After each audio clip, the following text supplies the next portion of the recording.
welcome to the No Hair, All Heart podcast. I am your very bald host, Mookie Spitz, and the one with all the heart today is Mr. Ely Winkler. He is the Director of Advancement at Eshel, and they are an organization dedicated to the inclusivity of the LGBTQ community within the Orthodox Jewish community. Welcome aboard, Ely. Thank you so much, Mookie, and thank you so much for having me here today and for listening to a little bit about my journey and a little bit about Eshel. Well, I'm very excited to share your journey with the world. I think it's particularly topical now for a number of reasons. I think that the LGBTQ community is under new types of fire, both culturally and politically, in our current American environment. And I know that you come at this from a fairly unique perspective within the segment of American public. Then you have the Jewish community. Then you have the Orthodox Jewish community. And within the Orthodox Jewish community, you have always had and always will have a segment of LGBTQ practitioners, Jews who are gay and lesbian and bisexual and trans. And that has introduced its own challenges over the years. So can you give us a little background as to the mission of Eshel, how you got involved in this fascinating and important organization? And tell us a little bit about yourself, your own Ely story. Absolutely. Thank you so much again. Feel free to ask me any questions if I speak too fast or you want me to elaborate on anything. Sure, I'm not shy. Listeners know that I am the bloviating host. Wonderful. I will be more than eager to ask questions, to probe. And I also want to let you know that this is a comfortable place where I'm very empathetic and sympathetic. My own background as a Hungarian Jew and Holocaust survivor, I think, is relevant for the conversation, both to make you feel more at ease and also let the listeners know that I'm personally vested in the future of the Jewish community as being as inclusive as it can be, and really represent the interest of all Jews all over in the best way that it can. I think what I'd like to start by sharing is, as you said, being Orthodox and Jewish and LGBTQ, there's a lot of nuances and different overlapping groups one could fall into. I identify and was raised as Modern Orthodox, which is a denomination that has always attempted to uphold the traditions of our Orthodox values and practice, which such things as strict Shabbat observance and kosher observance, but continues to be part of the greater world and engage in movies and culture and entertainment and the things that are so enjoyable about our time in this world. And I feel very lucky to have been in a Modern Orthodox community in order to understand my own identity growing up, a little bit more than those in deep Hasidic communities, for example. Eshel is an organization that has crafted a formula of creating change in Orthodox communities. That's not a change to Jewish law. That's not a change or a challenge to our tradition, but is simply a change in how we perceive one another and treat one another. By understanding each other, by LGBTQ Jews coming out more often, by speaking up within our Orthodox communities and understanding that there's nothing inherently anti-religious about our identities, we are able to open hearts and minds of rabbis, of day school leaders, and create communities where we are fully accepted. Let's give a little bit of context to our listeners, both Jewish and non-Jewish, through the lens of some of the challenges that Eshel and no doubt you have faced, being LGBTQ, being Jewish, and being Orthodox. So, as I understand it, part of the problem might go back to the basics. There's a couple passages in Leviticus, in the Old Testament, in the Torah, which point to homosexuality as being an abomination, as being punishable by stoning, I believe. It's literally in the Hebrew, in the Old Testament. Now, that in a sense is the DNA of some of this challenge. And if I could add a cultural component to it as well, at least from my own experience, there's a feeling that LGBTQ people, especially men, don't reproduce. The promise that God made to Noah with the rainbow after the flood, which is also recounted in the Torah, is one of the Jews and the Jewish community populating the world with the word of a monotheistic God. Hear, O Israel, the Lord is our God, the Lord is one.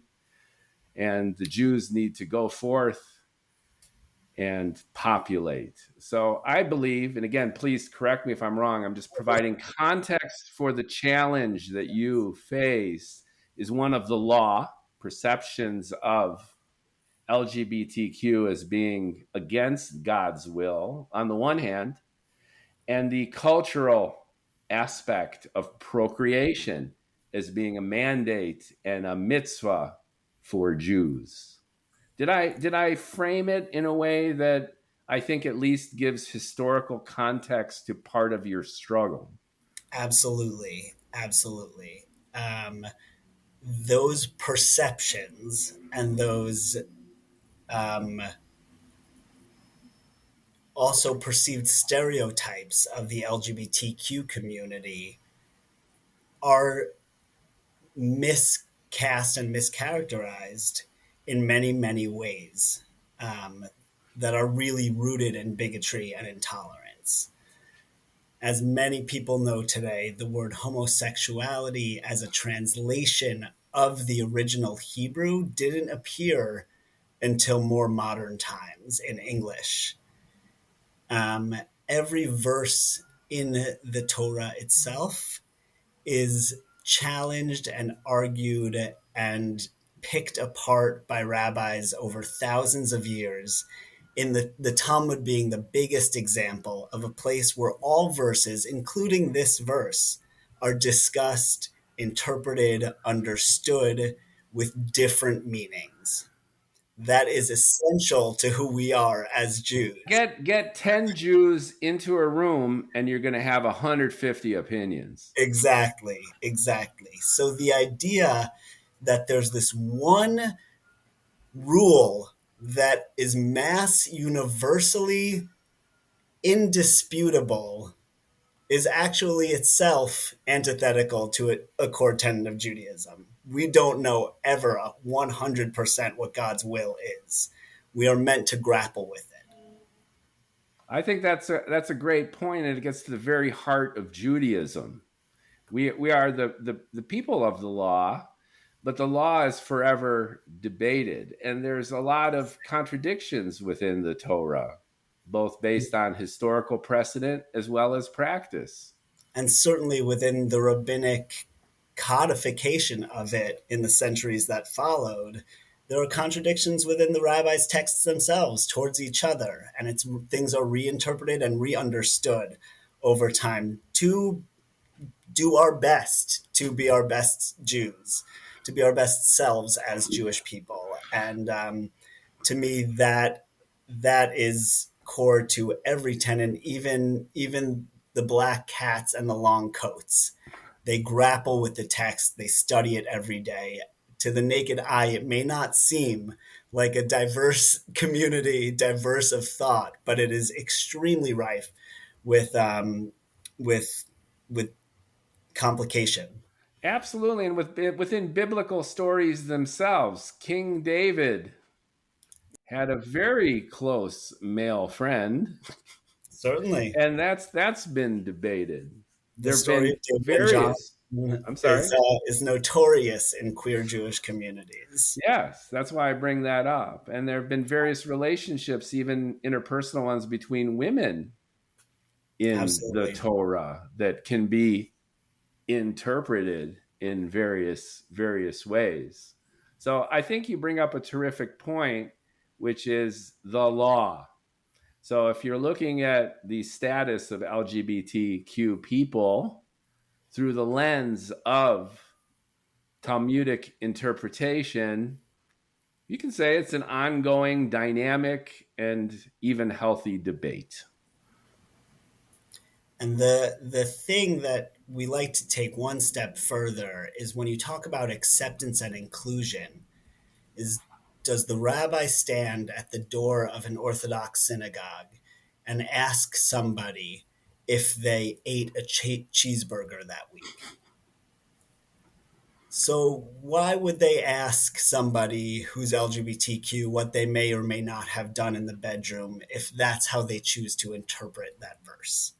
100%. So it's relevance as part of being a practicing Jew, believes in the tradition, believes in the law foundationally, believes in the Precisely. traditional practices and the And culture. Being Jewish is a thing. It's not even just the tenets of following the law, but it's cultural. It's ethnic-y. It's a style. and that's what takes us actually to the second point that you brought up, which was the perception of LGBTQ as not future minded or having children or naturally part of that human nature and biology. Jews, the next generation. Yes, yes. So for me and many of our friends that grew up in our communities, there was never a doubt that we would have children. And when we knew that we were LGBTQ, I should speak for myself, that didn't change. I didn't change that I wanted that as part of my future. And And I apologize for interrupting, but I think this is very relevant. We didn't share your age, if you don't mind revealing I'm that. 48 years old. I'm sorry? I'm 38 years old. 38 years old. So you are young enough to be born into the idea that gay people forge relationships, that they can have families, and that they can be included. I think inclusion is a key term here.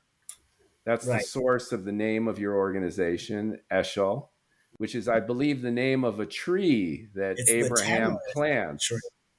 It's I'm sorry? actually this week's Torah portion will be read tomorrow in synagogues, where we reference the Eshel tree that Abraham plants outside of his tent to reflect welcoming and belonging to strangers passing by.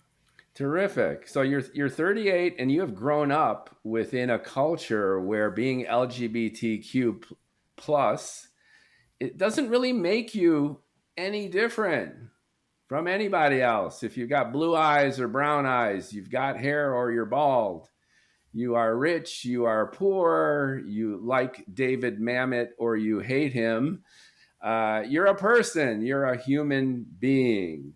And that sense of inclusion and acceptance goes all the way to having a family and forging relationships. I was lucky enough to be born on that in that millennial cusp, um, where just around the time I was hitting puberty, I was seeing characters like Jack on Dawson's Creek or even Will and Grace start to come onto television. And I was able to see some representation of what it would mean to live authentically. But that representation didn't include much of family structure. And that was still rooted in my Jewish values. Right, right. So you have addressed both challenges. And just to summarize, the law, which is subject to ongoing, fervent, enthusiastic, very Jewish style Talmudic debate.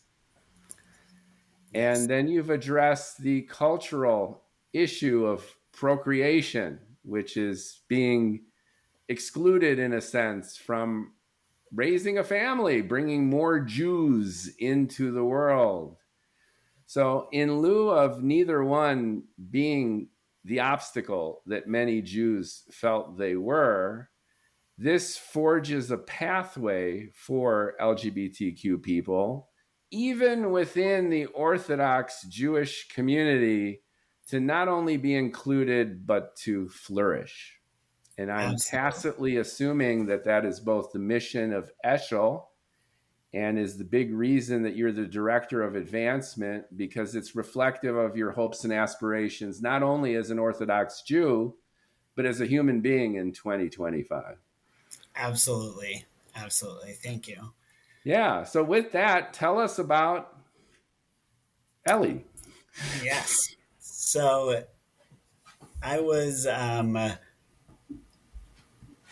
was excited to share a little bit about my journey to Eshel and with Orthodoxy. So I actually was raised in New Jersey by an Orthodox rabbi of a synagogue, as I mentioned earlier, Modern Orthodox. And I went to Yeshiva University for college in Washington Heights, New York. I came out of the closet at Yeshiva University in 2009, which before that time had had been done very few times by one-off students over a few decades, but it had never been done in a way where me and then another friend of mine began to try and build inclusivity at Yeshiva University. And what was the reaction? When did you make a public service announcement? Did you change your Facebook status? How did you come out I within this kind of context? I still barely believe it looking back on it. I told two or three friends over the phone on my 21st birthday. And the next day, my AOL Instant Messenger was flooded with messages. And what kind of messages? Sympathetic, supportive? Did they Mostly, disown you? How did this roll mostly out? shock and awe. And looking back on it, I'm not sure what they expected me to do with their shock and awe. I got a number of is it true? And I felt very much like what is do you think this you would have heard this secondhand as a joke? I wasn't really sure how to respond in that moment. But I responded, yes, of course it's true. But there was a part of me that felt like I had been teased a lot. I had been called names. I had been called gay and other words throughout my childhood. And when I chose to own it, suddenly, suddenly it was so unbelievable to people that I said, yes, I am. What should we do now? Good for you. Was there anyone who was like, duh? There were plenty of supportive friends. um, and a few very, very wonderful dear family members who said, Ellie, we of course have always known, and we of course continue to love you, and we're proud of you for taking this step. That's terrific. What was the institutional reaction? The institutional reaction was significantly less positive. Um, I was running to be a student leader on campus, and I had some of my election signs defaced with gay slurs. And when I won that election, a petition circulated campus to have me removed from office because I was, not a representative of orthodoxy by definition of my sexuality. And what pained me the most was not the campus or the student body. At the time, 18 to 21-year-olds are going to be 18 to 21-year-olds. Right. But what pained me the most was the response of many of the rabbis on the campus, who organized classes to talk about how my existence was to bring about the downfall of our religion and all that we held dear, and that condoning my existence or giving me permission to exist on campus would bring about the end of days. Just to hyperbolize a little bit. Winkler, the Haman, right? What was the scourge of the Jewish people, right? Because Jews will go extinct, and along the pathway of Jewish extinction, there is immorality. What was interesting to me at this time is while I was feeling this on campus, I was learning more. And this was during the Obama anti-bullying administration and the Glee on television Ryan Murphy era. And I was learning more about what a fabulous queer life could look like. And after my time at Yeshiva University, I put orthodoxy to the side for over 10 years and really developed, understood my queer community. But I was also running away from the complications that orthodoxy presented. The unique thing about the LGBTQ community is that it does resonate and overlap with so many of the Jewish community experiences. A history of trauma, unfortunately, but celebrations rooted in love and warmth and food and dance and song. The vibrancy I felt in many of my Orthodox Jewish spaces was a vibrancy I felt in LGBTQ spaces as well. And you bring up a great point, which is so much of Orthodoxy is the costumes, the festivals, the practices. If I could be so bold as to say there's almost ortho camp. Absolutely. and this is ironic, paradoxical, and a little bit sad given the initial institutional reaction to you, that Jews have been abused and segregated for millennia based on prejudice and misunderstanding and stereotyping. And for the Jewish community to treat its own in that same kind of way, again, is mirror, mirror, folks. So for all these reasons, you're the superhero of Jewish expression because you integrate the pomp, the circumstance, the fabulousness of being Jewish through the lens of someone who is innately celebratory of all things fabulous, right? that's exactly what Eshel tries to do. Eshel today, operationally, we want to bring forth the joy of being queer Jews. We want to support those who are navigating the complexities of it and bring forth the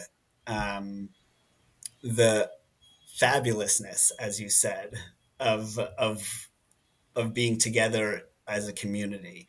The LGBTQ and Jewish communities have just deep community rituals and practices that tie them together very uniquely. Absolutely. Jews love their moms. Jews love Absolutely. the theater. Jews love performance. Jews take everything over the top. Every entrance is a grand entrance for a Jewish person. And as a Jew, I could share some of these stereotypes in a joyful, gleeful way. And there's just so many parallels. It's almost like the LGBTQ Jewish community is the engine of expression for a much broader Jewish sensibility, which celebrates the joys of living and art and partying and communication, right? Absolutely. Um, so those experiences deeply moved me. And what I think is what's been most interesting is that over the last 2 to 3 years, I've really returned to Orthodoxy, missing my roots and missing that practice that I experienced. One large factor in that was the Israel Gaza war that broke out on October 7th, 2023. And from a personal standpoint, I just was struggling to understand the facts on the ground, the narrative, who to believe, who to trust, and how to know who to believe and trust. Um, for me, the only tool that I could think of that would bring me clarity was actually the tools I had been given growing up, which was connecting back with God. It was the only way I knew how to find a sense of stability amidst all the chaos. So you felt that the Jews were in crisis, especially after October 7th. The very tenets of our existence and our ability to survive. It was an existential situation for the Jewish people. From so many angles.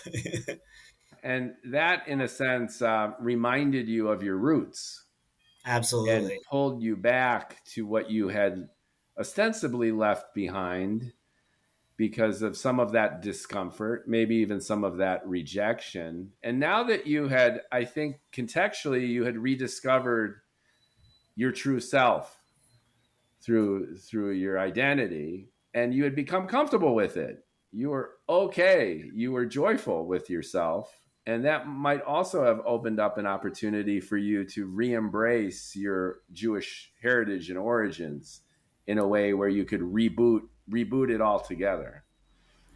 I was, and I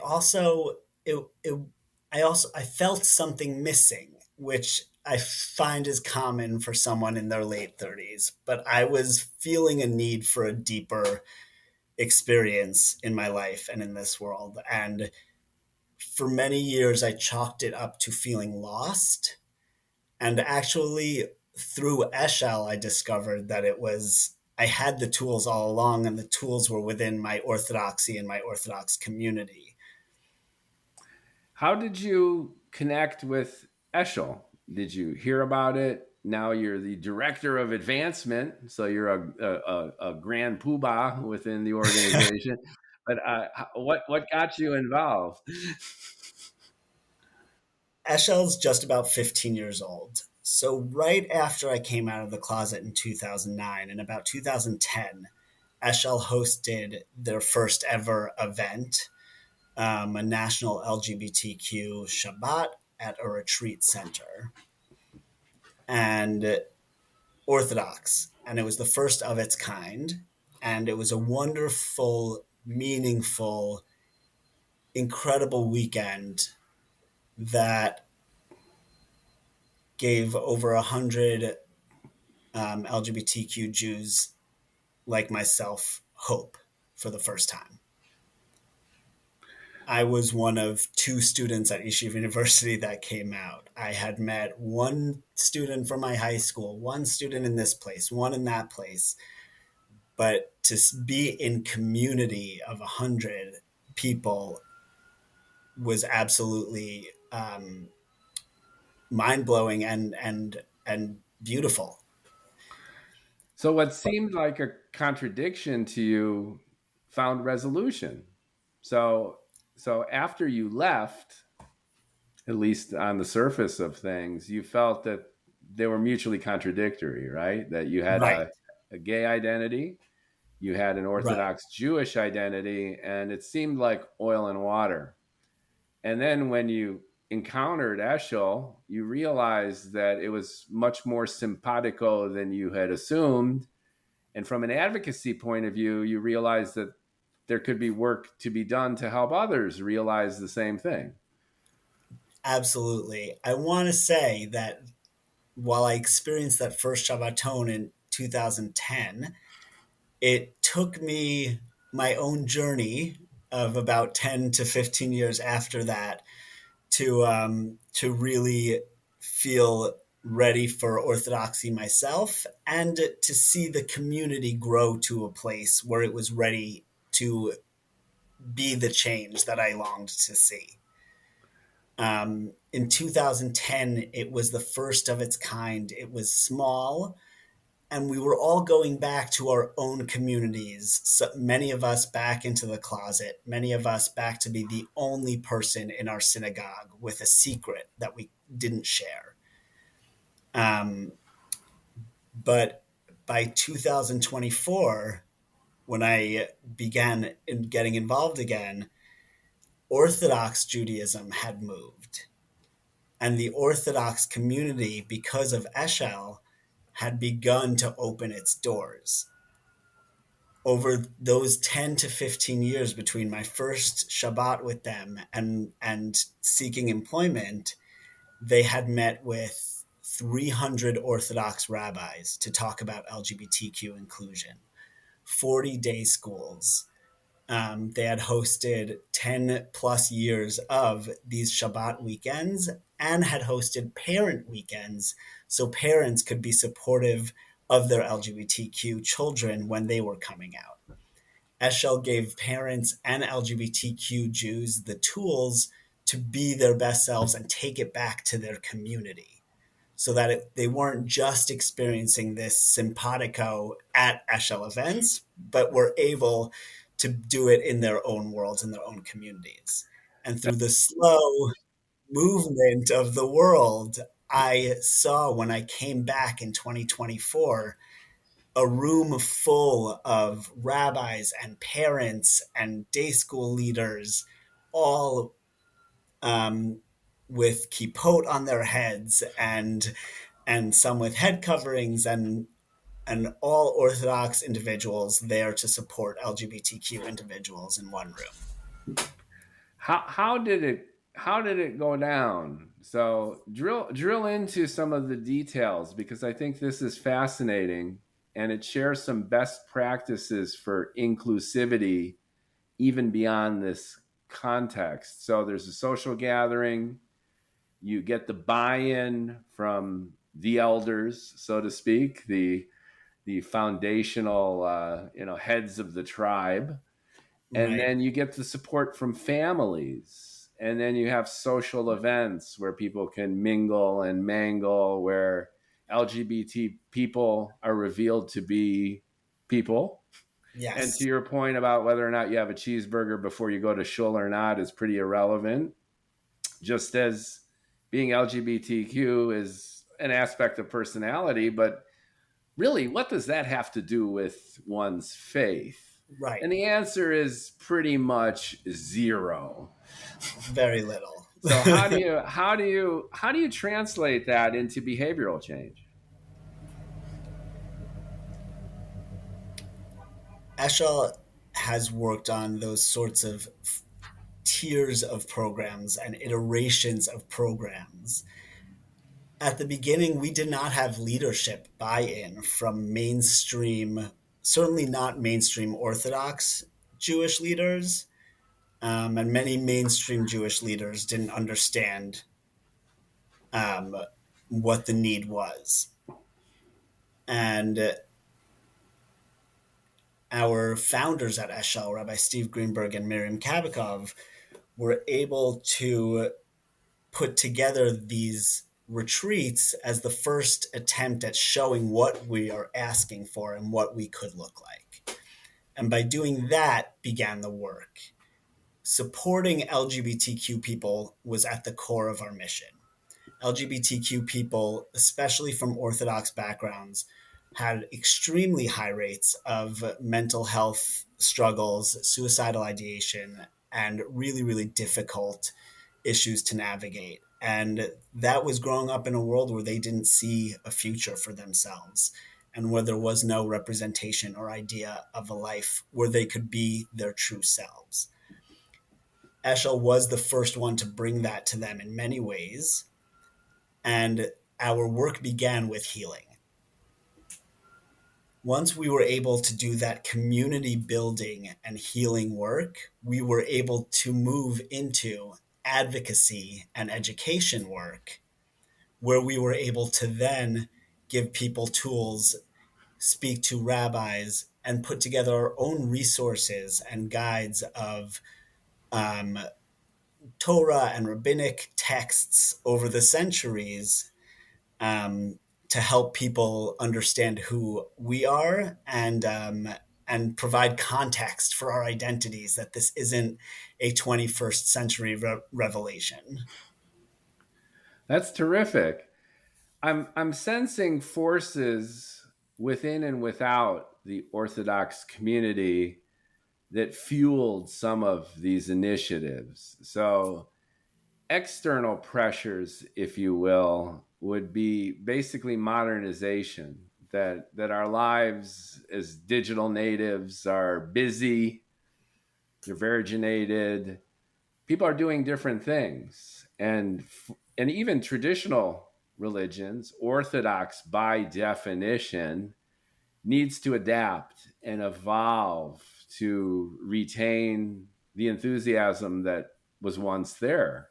If I can, what you're touching on something very interesting, which is the first question many LGBTQ Orthodox Jews get is, well, then why are you Orthodox? There's a lot of pressure for us to just go to another denomination of Judaism where there is a lot of acceptance. We work very closely with LGBTQ organizations and other denominations in our work, but what we do is much more nuanced in terms of working with the rabbis and the communities themselves. Yeah, I mean, there are female rabbis in Reform Jewish circles. Yes. Female. Yeah. I went to Skokie Valley Traditional Synagogue in Skokie, Illinois. That was my Hebrew school, and that was my Jewish alma mater. And it was inconceivable. It was traditional, which is kind of in between conservative and Orthodox, at least in the old school hierarchy. It's absolutely inconceivable that a woman would be a rabbi. Right. Back then. And now we have Orthodox programs for clergy, for female clergy. And we have, for the first time this year, an Orthodox rabbinic institution gave clergy, gave leadership to an openly gay individual. Yeah, so you're bringing up an ancillary, but actually central point that inclusivity extends to everybody. If you're excluding gay people, then the undercurrents of excluding women from potentially significant contributions is also there and becomes equally apparent. So Absolutely. When you're talking about inclusion, that's including all Jews. Male, female, up, down, as we mentioned before, blue-eyed, brown, eat cheeseburgers, don't. What difference does it make, really, if your heart is there, if your commitment is there, and if your belief is there? To me, Judaism has never been about turning people away. It's about keeping each other close, community, family, and anything that tells you that someone doesn't belong, you should question why you think that way, because that's not who we are as people.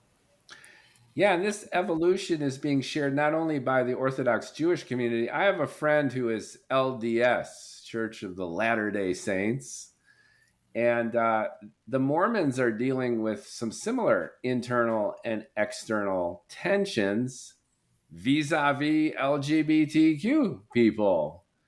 So their own tenets, their own mores have historically been maybe homophobic is harsh, but it's been kind of harsh for an Mm-hmm. LGBTQ Mormon person. It's And the fairly, conflicts fairly there tough. are acute too, because analogous to the Orthodox community, if you are a Mormon, that is very much a definition of who you are as a person. It's your people, it's your Absolutely. culture, it's your tribe, it's your religion. It's often your business. So they similarly have been going through these growing pains addressing inclusivity. And it's interesting to see parallels between that as well. And one thing that's been interesting, particularly over the last 2 years, has been, I should say, over the last 10 years, is LGBTQ people are coming out regardless of who the president is. The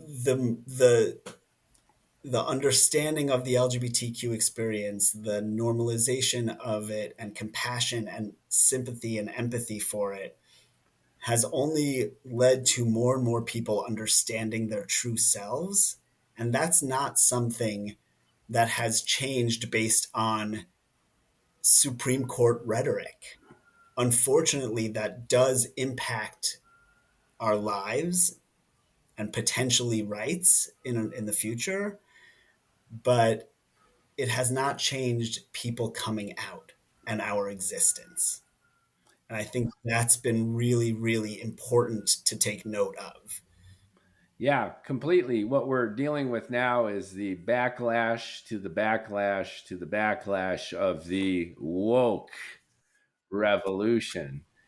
And some folks who have been dealing it with the worst are especially the trans community, the T in the LGBT, Absolutely.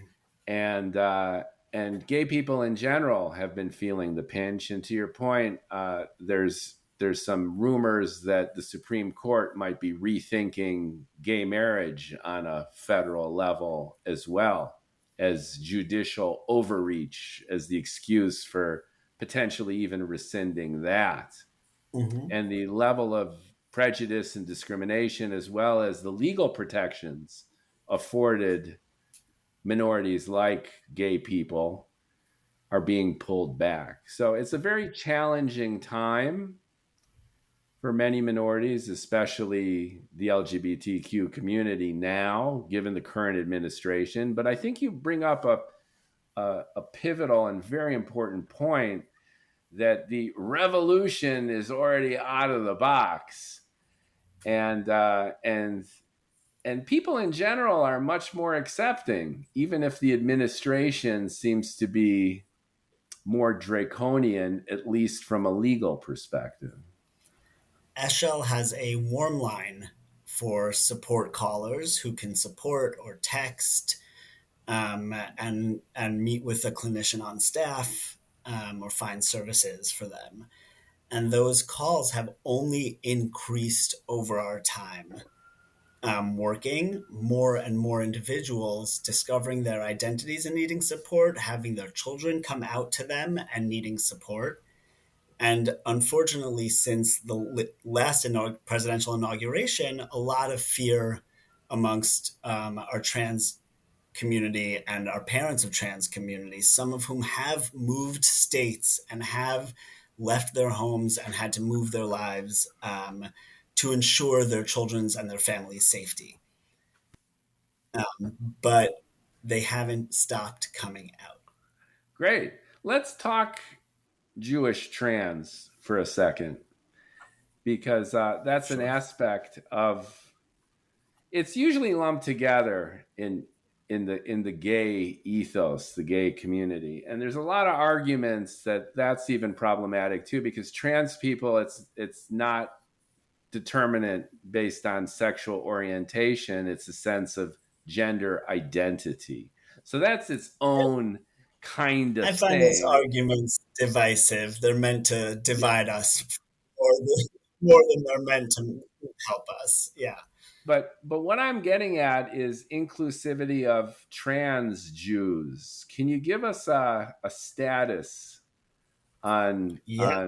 on how trans Jews are doing, efforts that Eshel is making to make them feel more comfortable, and specifically in the Orthodox community, to the point you made earlier, if you're gay, it's not immediately obvious whether you had a cheeseburger or not before coming to shul.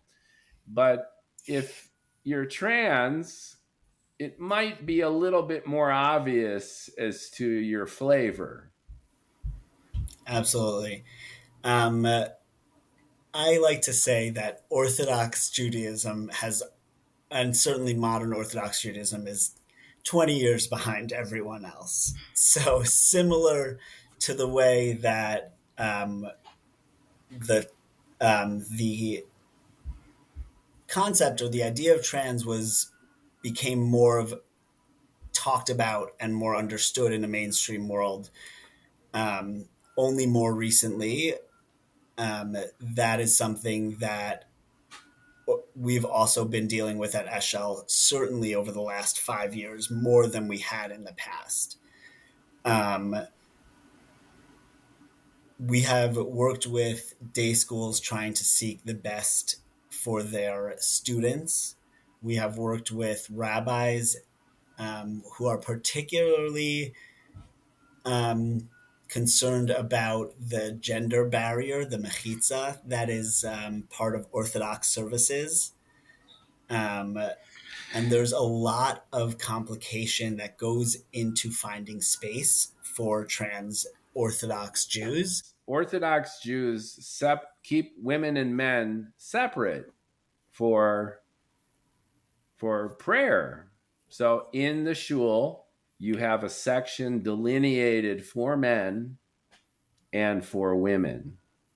And I'm assuming in what you're calling the moderate ortho community, you still have that bifurcation there between men and women. And that's why I'm also bringing up this trans issue regarding the Orthodox community, because in a sense, it's the bathroom issue every damn day at the ortho shul.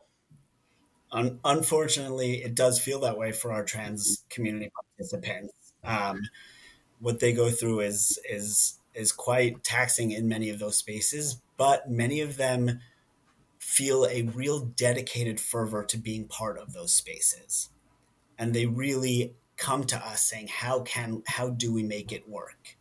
And we will often work with a rabbi to talk about the rabbi's limitations, the synagogue's limitations. Does it come down to a dress code? Does it come down to biology? And just as I've been saying all along, the Jewish law is complicated, and it's to be worked out with the rabbi and with the person. And there's room to make sure that that person feels comfortable. Another thing that we do at Eshel is at all of our retreats is we created, the male female section has a mechitza in the middle. We created what we call a tri-chitza, where we have a third section for non-binary individuals, gender non-conforming individuals, or simply individuals that don't want to have to pick that day and face the bathroom crisis. Bing, bing, bing. That's a brilliant idea. I've never heard that before. And is it working? Is it it's sticking? it's something that we've introduced into the spaces that we run, and that has been appreciated. That is cool. That is cool. Yeah. Yeah. And it's a very creative solution Absolutely. to this. So it's not mutually exclusive. It's not the old way or forcing a new way to be disruptive, but it's offering a new possibility for inclusivity that doesn't freak out the old guard too much, I would assume. That's brilliant. Brilliant. So you brought up something I would love to touch on just a little bit more, and I think it gets to a heart of a lot of our conversation, which is Ellie. You're fabulous. You're self-actualized with your identity. You're a happy person. You're living a good life. Why the ortho choice? And you brushed on that for a little bit, but I would love to hear your personal take on why the Orthodox Jewish choice is meaningful to you, and why, in a sense, you're bringing upon yourself this extra challenge of reconciling these two worlds when options are available to you even within the Jewish community. To you live in Brooklyn, and you could just go over to the Reform Shul. They'll be like, Ellie, come on board. We've got the gay social after the Shabbaton, right? I'm very good friends with the gay reform rabbi at the congregation in Parks Club. Where I'm going with this, which is like, Yes. and I'm sure you've gotten offers, which is, Ellie, come on, you're swimming against the stream. Why don't you come on over? We've got it all set up here for you, and dive in swimming. I absolutely spent time exploring other denominations of Judaism. Um, to me, something I'm still parsing is what is indoctrination versus what we were raised with versus our value systems. I think that's something we go through our whole lives. Um, but for me, I the the tunes that the synagogue would sing, the tunes were different in other synagogues than in the Orthodox ones I grew up with. Um, something as simple as that changes my experience and the way I connect with the religion. And I felt not that it's that I have a choice, but in an empowered way, I feel that I was absolutely blessed to be born into Orthodoxy, given these tools and understandings and texts to navigate, and rich complex histories to navigate the universe and the world and my life with. And it's not something, the depth and the richness that I experienced in my Orthodox communities is not something I experienced in other communities. They have their own depth and richness, and it's different from the one that I experienced. And for me, that's why getting reconnected and reacquainted with God over the last few years has involved reconnecting with Orthodoxy specifically, because that's where I feel most connected. And I truly believe that to be a personal experience for every Jew. I have plenty of Orthodox LGBTQ friends, some that left the community, some that are still in the community, some that want nothing to do with Judaism. I truly believe it's a personal journey for everyone. I will add to that, the goal of Eshel is to make that journey as smooth as possible for you. If we're not in the business of insisting that anybody practice religion one way or another, we're just in the business of making sure that if you want to practice in Orthodox spaces, you feel welcome and you know that you are welcome. So it sounds to me that the ortho community is analogous to being home for you. You have deep emotional connectivity to the people, to the rituals, to the whole mood. The zeitgeist of ortho is in alignment with the essence of Ellie. And that's what you're most comfortable with. And in a sense, Eshel was the opportunity to go back home and nudge. You're nudging the family a little bit, which is, look, we're of the same tribe. I am one with you and you are one with me. And maybe you didn't quite understand me before when I was a kid, but now I'm back as an adult. I know who I am, and I have validated myself, and you're my family. It's not that hard. Validate me, welcome me back, and I will contribute in droves back to the community as a token of appreciation and thanks for the blessing, making all of us so much better as Jews, as spiritual human beings, part of this community that welcomes everyone, including your prodigal son. I have returned. Thank you. And one key tenet that we believe in at Eshel is really that when LGBTQ Jews are included, we all together help make a better community. Aside from throwing fabulous parties, of course. Yeah, I was just going to say, you infuse extra fabulousness to the Shabbaton becomes a reggaeton. But truly, since I began going back to my synagogue 2 years ago, I've helped lead services. I've helped read from the Torah. I've been an active participant in our community in ways that help our community go round. And when you exclude LGBTQ people, you are also shortchanging your own community. And that's what Eshel likes to work with rabbis and tell them. They're shortchanging their own communities by not allowing new voices and new people who can help and be part of it. Yeah. Yeah, and we were talking about procreation and God's promise to Noah with the rainbow after the flood.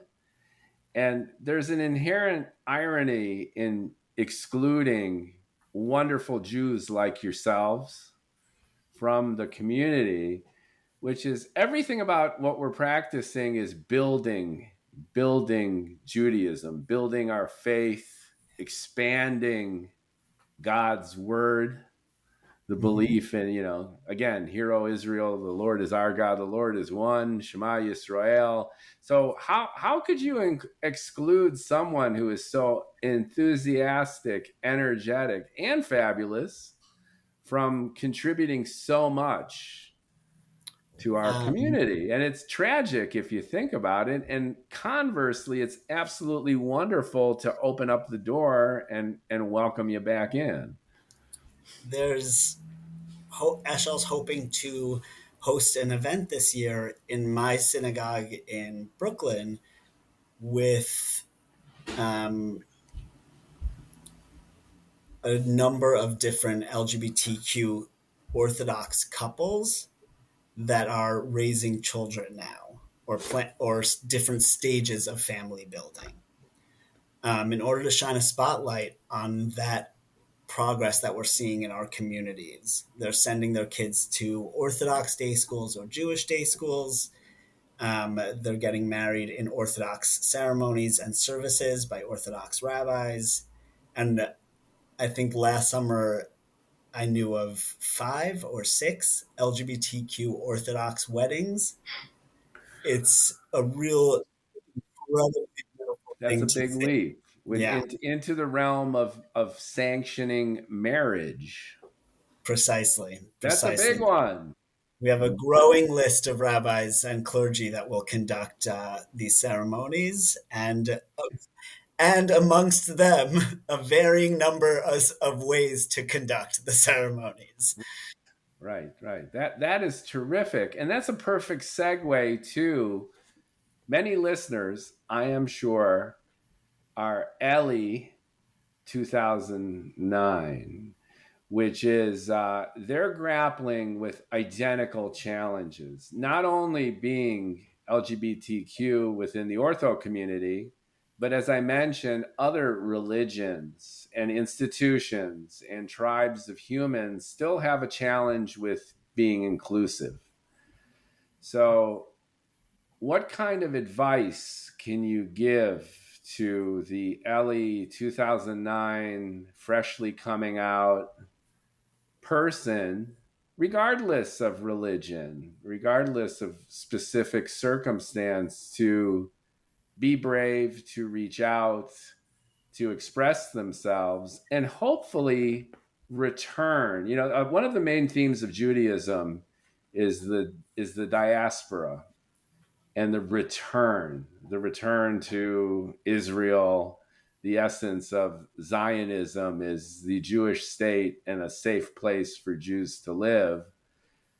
It's a terrific metaphor for what's taking place here and what is taking place all the time. There's a diaspora of excluded people yearning to come back home. What kind of advice can you give? Encouragement. And if you could tie that back to Eshel, and if you are an Ortho Jew and you are struggling with this, there is hope, and there's an opportunity to reach out directly to you as the director of advancement and to the organization, and to grow your ranks and to put even more steam into your sails, to mix metaphors and keep the good cause going. We like to use the deepen our roots and expand our branches. Yeah, because of the tree. See, I mixed metaphors in a horrible way. I'm a podcaster and not a poet, obviously. No, I appreciate the question so much. It touches deeply on two things. If I could give myself 2009 self advice, two things that you and I have spoken about in this conversation. Number one is, and the most important thing is, to be true to yourself, your own convictions and your own morals. I found it important to journey and to explore and to understand what was out there. And I think it is important for everyone to do that. But at the core of that journey, I tried to always stay true to myself. Even when I wasn't a practicing Jew, I worked in Orthodox day schools.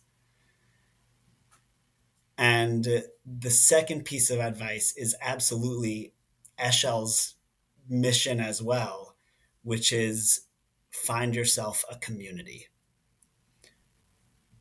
Don't hold back to reach out to a friend, an old friend, a rabbi, a mentor. Ask them to come for a Shabbat. Ask them to have a phone call or a conversation. And by continuing to engage with your community, you can continue to affirm your own identity. Yeah, I'm hearing an embrace of vulnerability as a key first step, which is acknowledging that you've been hurt, that life is unfair, but at the same time, take ownership of it and fight against the forces that might have excluded you, but do so in a very empathetic, holistic, and community-driven way, which is build back your network, reach out to people, and make yourself available and beneficial to the tribe that ostensibly excluded you, which is, I think, a recurring theme here, is that everyone benefits. This is a win, win, win, win. There's no downside to inclusivity. There's no downside to tolerance. Right. And there's no downside to practicing what you preach in terms of the golden rule. Do unto others as you would want done unto yourself, which is universal to all religions. And I'm a human. I want to be accepted. I yearn for community and a family. I have found it, and I feel comfortable there. And it behooves the community to not only welcome me back in, but benefit from all the fabulousness that I can offer it. Exactly. Something that we talked about was how it seems crazy that within these subsects of Jewish communities, there's that still rejectionism or casting out of the other. And it's something that I think has tremendously shifted since the war broke out on October 7th, which is that the Jewish community is less willing to eat their own, as we say. There's been a lot more beautiful opportunities for communities to come together, to participate, regardless of beliefs, regardless of political stance, to participate in community gatherings and to engage with each other, and just to reduce that isolation and feel part of something greater in our greater community, in our greater world. Yes, you bring up a fascinating and an intense point, especially post October 7th. I liken it to a civil war that's going on among American Jews. On the one hand, you have folks who are pretty much militantly pro-Israeli government, and then you have those who are having issues with some of things that have happened since October 7th. And this schism is deep and it's generational. You have older Jews who, frankly, are like, whatever Netanyahu wants to do, let him do it. He needs to get it done. And then you have younger Jews who are much more sympathetic even to the Palestinian cause. And it's created quite a schism among American Jews. And the only I'm bringing this up not to be political in any manner whatsoever. I'm merely illustrating the backdrop politically and culturally of this civil war that's going on, especially generationally within the American Jewish community. And your great point is that I'm gay, I'm Orthodox, and we don't even need to go there. I'm in it to win it. We could argue politics over the Shabbat wine. Exactly. We could have vibrant conversations, but my sexual orientation is utterly irrelevant. And the very fact that the Jewish community is in this tumultuous tailspin of political affiliation, ironically enough, makes it even easier because, hey, I'm just a fegala. don't mind me. Yes, in the grand scheme of things, why do you care, right? Exactly.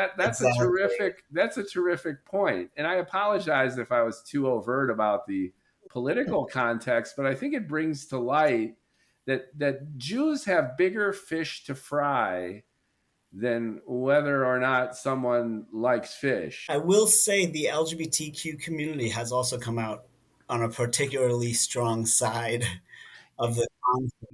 Just quickly, that has been part of my journey in seeking out more Jewish spaces and in wanting to reaffirm my connection to my Orthodox practice. But it so it's a big piece of the story, and it's in no way more or less complicated than being Orthodox and LGBTQ is. It's complicated to my parents happen to live in Jerusalem. It's complicated to hold multiple identities and values about Israel and geopolitics and the various communities I belong to. But the point is that the world and our communities should have space to hold all of those complicated things. Absolutely. And sometimes when things get so complicated that it's just such a relief to take it a lot simpler, which is regardless of your political opinion, regardless of which side you're on post October 7th, we're all Jews. We all have identical values or very similar values. And most significantly, we share all these customs and traditions. and Absolutely. habits. We talk with our hands. We like the theater. Eshel will We get calls, will I be welcome at your event if? And I say, you're already going too far. There's no if. If I hold this belief, if I don't believe in this politician, if I like you may or may not find somebody who agrees or disagrees with you, but you're of course you're welcome in our space. This is not a yeah. Yeah, and I think that that's a very important point to make, especially post October 7th. Now the situation has stabilized a little bit, but it's a complicated and rough road ahead. Mm-hmm. And if anything can be learned from the politics in a positive way, Israel is reconciling or at least making deals with big parts of the Arab world. And I Yeah. think that that's healthy by any stretch of the imagination. It also is a harbinger potentially of a more peaceful, more unified Middle East, and by extension, a more peaceful and unified Jewish diaspora, of which we are a part. We can only hope and pray, right? Absolutely. Absolutely. So, is there anything else you'd like to share about Eshel, about your own journey? I would like to just let listeners know that in the podcast description, we will have a synopsis of our chat, but also your bio to help folks get to know you, and any kind of links and a description of Eshel and where folks can go. So if you're ortho and you're dealing with some of these challenges, as Ely has, there'll be contact information, a link to the website, and any other resources that you would like to share with our listeners to help them on their own journey. Thank you so much, Mookie. Yeah, I just wanted to share that the story of actually my job at Eshel is the story of Eshel, and I the organization has been very small for a number of years, and we are just in the process of growing. And I was the first in a new stage of hiring, because we are seeing more and more people come out and more people who need our services on the ground. Director of advancement means strategic growth and fundraising, of course, but we are growing strategically to hopefully do programs in 17 major Orthodox hubs around the country.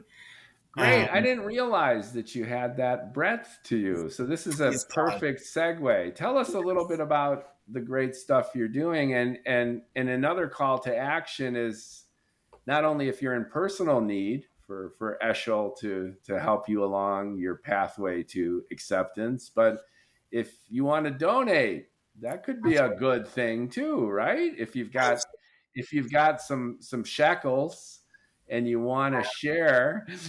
At our website link that will be in the description, there's a donate button just in the top corner. Great.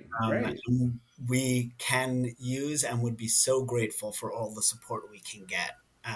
We are just released a 3-year growth plan to hire more staff, to reach 75 more synagogues, to reach dozens of Jewish educators, to expand our programs into Orthodox communities around the country, including allies programming, film screenings, book talks, and warm communal Shabbat meals and weekends together.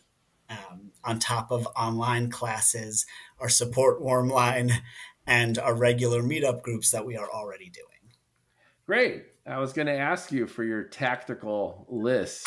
I work in marketing and PR, and it sounds like you've got your omni-channel plan, right? Absolutely. So you've got meetups. Do you publish things We have a that calendar of folks? events on our website Okay, as well, and a blog on our website where we publish weekly words on the Torah or words on current events. Um, and we are currently curating a resource library which will have detailed and in-depth Torah and rabbinic resources for people. Great. So let's say I am an LGBT ortho Jewish person in Seattle, Washington, or Peoria, Illinois, or any random American city. And what I've heard from Ely really resonates for me. And I want to have an Eshel or Eshel style event in my shul. And I want to introduce the precepts of your organization to the leadership.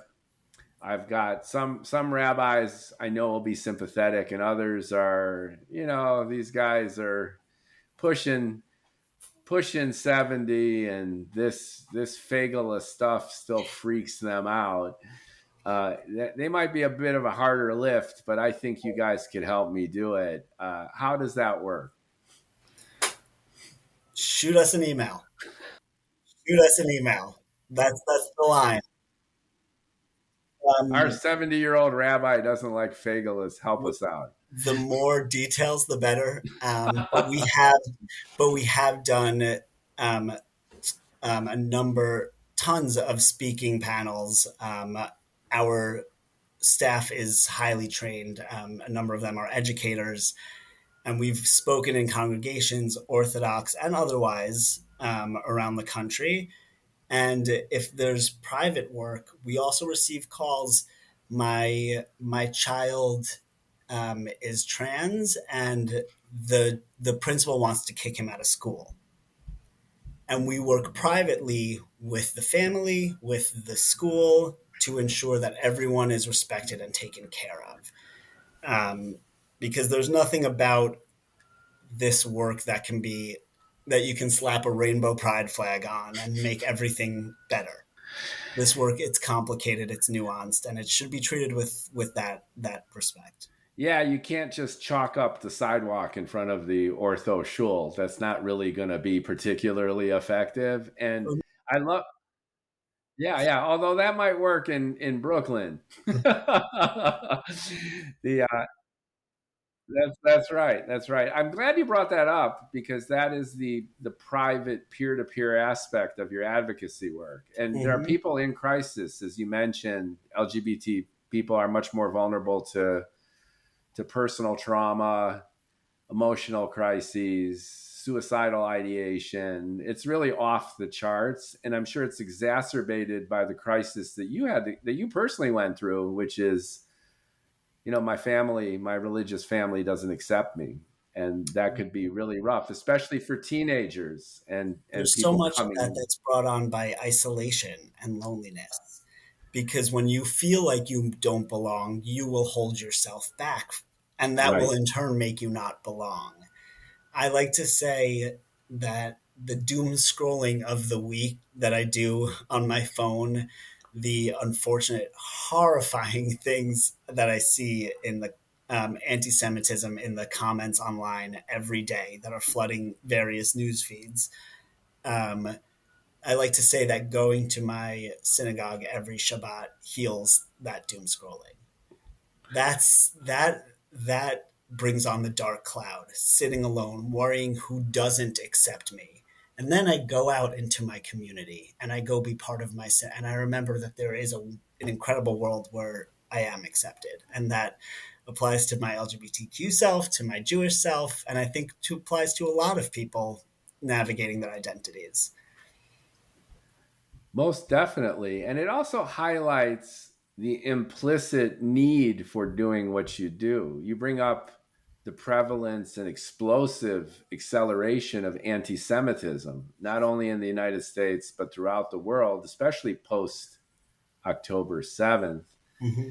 And it also highlights the benefit that Eshel provides, which is, if the Jewish community cannot unify and rally and support itself, if it continues to deal with these internal schisms, both political, cultural, and in terms of sexual orientation and identity, then we're merely weakening ourselves when there's so much external pressure and risk, to the point of it being existential once again. as I mentioned at the beginning of our conversation, I'm the child of Holocaust surviving parents. And I have some of that cross-generational trauma that I think I'm still trying to get over. And my father's experiences in particular were harrowing. And there's a very low probability that I would be sitting here talking to you on this podcast. If you believe in the multiverse, then most of the universes I'm not here, and you're on someone else's bald podcast. And the reason I bring this up is Jews have been struggling against anti-Semitism and discrimination to the point of genocidal circumstance since we've been Jews. And it behooves us, this is a message to our listeners with any hint of skepticism about the efficacy or need of Eshel and your own journey. As Jews, we need to unify, and we need to get along, and we need to welcome in our brothers and sisters and theys as is appropriate and necessary for being true to ourselves as Jews. And frankly, it really comes down to survival. And I speak with someone with direct experience of a family, 95% of whom did not make it. It's very real, folks. So welcome in your brothers and sisters and theys, and embrace a wonderful organization like Eshel, which is, as we've been saying for the past hour or so, is a win-win-win, not only for the Jewish community, not only for the Orthodox Jewish community, but for the spirit of inclusion everywhere. To that I say amen. Amen. All right. We could clink the glasses and turn the Shabbaton into a reggaeton. Sounds wonderful. Sounds wonderful. Thanks so much, Ely, for joining us. Ely Winkler, folks, the Director of Advancement at Eshel, an advocacy organization dedicated to the inclusivity of the LGBT plus community within the Orthodox Jewish community. Check the links, go to their website. If you're in crisis, reach out. If you'd like them to visit, reach out. And if you have a few extra bucks in your wallet during these harrowing times, help them along, give them the support they need to do the great work that they have been doing and will continue to do. Thanks so much. Ely, like, comment, share, folks, get the word out. This was an absolutely wonderful conversation. Warms my heart and my bald head to have spoken to you and to help you in your mission. Thanks so much. Thank you.